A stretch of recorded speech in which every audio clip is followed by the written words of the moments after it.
Hi guys, Jimmy Fluke here from Apex Racing Team, and today we're down here at Base Performance Simulators.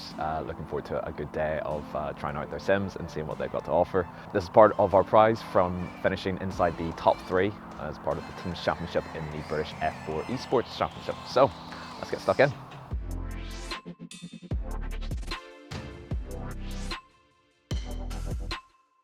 So my name's Dan, I'm a simulator engineer here at Base Performance Simulators, and we're currently in the control room for our single-seater simulator. So we can do live data and coaching when the drivers are in there, and we also run a VBox system, so we can see the data and video after the drivers have done their session. So we can go through there, see where they can improve, and ultimately find some more pace in them to prepare them for their race weekend. If you follow me on through to the sim, so our single-seater sim is on a motion platform. It's a fiberglass tub. The platform itself will move when the sim is on. Ultimately, it doesn't go to crazy angles to try and replicate G-force. It's just small cues to give the drivers the feeling of the car through their bum like they would in the real world.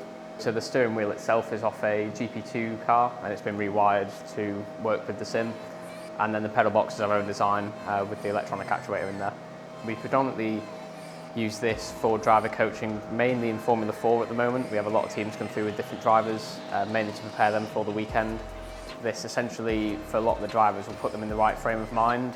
So before they go out into FP1, they already know where they're going, they know the lines, braking points, the track, and those first few laps are kind of already done, and it just smooths out the whole weekend. So exactly the same as a single-seater sim next door. This is the control room. It's pretty much identical in terms of what we'll do in here, so all the software views are the same. It's doing exactly the same thing, but just for a GT chassis. So it's very similar in terms of the projection screen. It's a 6-metre projection screen, exactly the same as next door. The big difference in here though is that obviously it's a GT chassis and it's not on a motion platform. So this is actually an old Aston Martin GT4 chassis, I believe.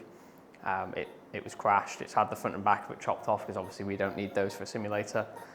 So all of the interior, where possible, is out the Aston GT4. So the seat's a little bit different, but the steering wheel, dash, pedal box are all as you would find in the real race car.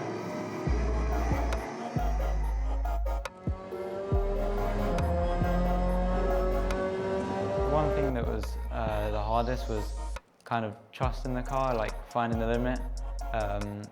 Whereas like iRacing's very fiddly, you have to be very precise. This was more you can chuck the car around and it was hard to find the limit. The motion, of course, is the biggest difference. With the projectors and the ultra-wide, which is really good for your peripheral vision, being able to look left and right, and yeah, it's good.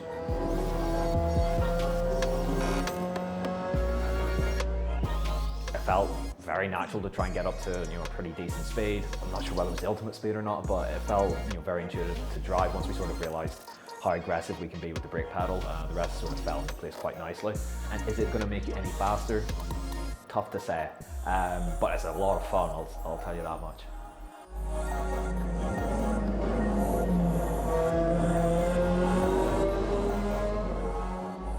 Pretty cool to get a little bit of a taste of what the real life teams sort of go through on a day here, and sort of learn how to look through telemetry and just learning the sim in itself. Obviously for myself, it's the first time I've ever sat in anything like a single-seater or used these the pedals and the big steering system. So yeah, pretty awesome day out.